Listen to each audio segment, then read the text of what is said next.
And Eric, his car was one of the first of at least 5 damaged before that man turned his attention to an officer on this downtown street and attacked him.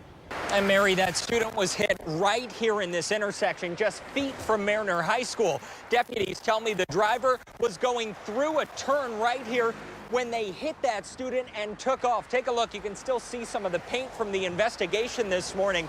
Now, I spoke with a friend of that student who said the driver should turn themselves in tonight. Signs line this fence behind me warning people that the homeowner here is armed. But police say that bold burglar ignored them, tried to break in, and ended up shot. Hundreds of people have made their way downtown to this protest. They are demanding protections and freedoms for those undocumented immigrants. And we have just learned in the last few minutes that some of these protesters have now made their way upstairs. They are now blocking the entrance to the ICE offices here in downtown Seattle. Investigators caught a break in this case when someone spotted this damaged van abandoned just about 7 miles from that hit-and-run scene. Stephanie's mother asked us to be here. She wants the world to know the impact her daughter made in just 22 years of life. The city cleared a ton of trash today, and tomorrow they say they'll get rid of the rest of this miscellaneous stuff. Take a look behind me. There's even a highway sign that made it in here. As for the people kicked out, well, close to a dozen are now in shelters. Many of the others are just down the block. This year is pretty much just what I got to take. This could be a big moment for Rico Sandoval. That's my next move. Go to a shelter, go somewhere I could get off the street. City crews cleared Rico and 3 others from this staircase Tuesday as they hauled off the remains of this notorious encampment where police busted a drug ring last week. Once it's clean, they'll put up fencing to keep campers out. Well, what if they come back anyway? Then we'll warn and we'll move people off. The city has now cleared 28 people here. 11 of them went to shelters. And you've never been to a shelter? No, actually, no, I haven't. Rico hopes this helps him turn his life around. I was thinking about probably even going back to school, man.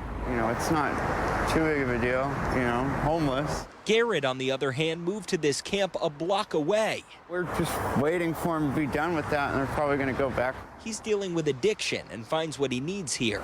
Do you worry about dying out here? I don't know, it's not something I'm afraid of. Like, it would almost be kind of nice to get it over with. You know, I want to either quit, I want to quit. I want to be done with it, I'm sick of drugs, And there's Richard, who we met yesterday as he left the camp. I guess I'm going to go down the street and survive like I always have. Like, I'm not afraid.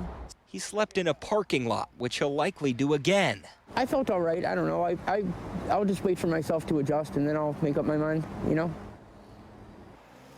Then he walked off, leaving his sign, and found a spot to sit and get high before another night on the street. So you can wish me luck. Good luck. Thank you. And the navigation team tells me they plan to clear other camps around this area as part of this cleanup. As for this site, they'll need to clear the soil. And it's this balcony here. Cassidy Schlicky-Perez shows us how a gunman snuck into her apartment and murdered her roommate. Kind of go into shock. I almost didn't believe it. I was like, there's no way that was her. Subject with a weapon, possible shots fired. Officers found 22-year-old Stephanie Brenner Cresswell dead early Wednesday morning. Police say Rigoberto Galvin, an ex-boyfriend, climbed in through this balcony armed with a handgun and killed Stephanie after telling her friend, quote, run because she is going to die.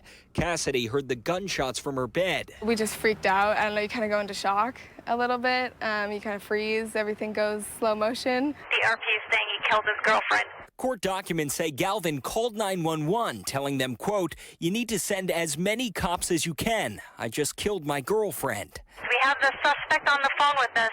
We're telling him to put his hands up. Galvin gave himself up. He's now facing an aggravated murder charge. His motive is still a mystery. Stephanie was a student at Western Washington University, set to graduate in December. Her family tells me she was generous and kind and open. She was someone everyone should aspire to be. Just super nice. Had nothing bad to say about her ever. Cassidy lived with her all summer. She'd always bake for us. She'd just bake and then offer it to everyone. She was a good person? Good person. She's still processing the terror and the loss. Still very haunted and anxious. Just don't want to really be in there, but I have to move my stuff out. So today she did, driving away with a heavy heart. It's just awful. It's just something that no one should have to go through. In Bellingham, Gabe Cohen, KOMO News. This is where she was shot. Yep, right here. Robert Fletcher's family trip to Pritchard Beach turned to chaos Monday night. I saw a guy get out the car, aim the gun over the hood, and start shooting. They took cover. Then his wife, Renee, noticed a mother in her car with 2 bullet wounds in her chest. And I took off my headscarf and pressed it into her chest to try to stop and put pressure on the bleeding. And I just whispered to her, "You may not know me, but such as I have, I give to you, and I'm giving you my effort and my faith." And I just prayed with her and held onto her chest until paramedics came. Family tells me that mother is 27-year-old Quee Phillips. Her 10-month-old son, Kari, was also nicked in the shoulder, but is quickly recovering, as is a 10-year-old girl shot in a separate car. But Quee is still in the ICU at Harborview. It hurts my heart. Dominique is her sister. Because not only her, like I could have been hit too. She was with Quee when the shots were fired. I had blood on my shirt from her and her son. I didn't know what to think. Like, I just prayed that she was going to be okay. Now her family is praying for a full recovery. I'm taking it one day at a time. And demanding justice for this senseless act. People with guns are not paying attention to who they're really hitting. And they're hitting important people. And Mary, right now that man is in stable condition, shot 3 times and found by officers right here by Howell and Broadway. And tonight the gunman is still on the loose after an urgent search inside this building and across the campus. Officers swarm Seattle Central College, guns drawn, searching for a shooter. This video shows paramedics load a man into an ambulance minutes earlier. Seattle police say he was shot 3 times and rushed to Harborview. And he just automatically just fell down to the ground. Terrell Campbell shot that video. I'm scared because there's students in this school, and the cops are in this school trying to talk to a shooter, apparently. A nearby security guard told police someone matching a description of the gunman was in a classroom on campus. Officers then combing the building as students sheltered in their classrooms on this first day of summer classes. There's like a loud beep, and they said, stay inside. There's a situation outside. It was pretty scary. Like, still I'm like a little bit shaky. Despite the wide smiles in this photo, the joy you see is complex. I'm looking for my son, and he has been here for several years. I met Steve Ellis Friday. He came to Tacoma from Illinois to search for his son, Jason, a former Marine who's now homeless. Steve hadn't seen him in 3 years. I'm just trying to find him, take him home and take care of him. Do you know this guy? Word of the search and our story got to Jason, and Saturday, the two were reunited. Once I got that hug out of him, I said, yep, that's my same old kid, so I'm glad to find him. You get that loving kind of, somebody cares about me kind of feeling and beyond.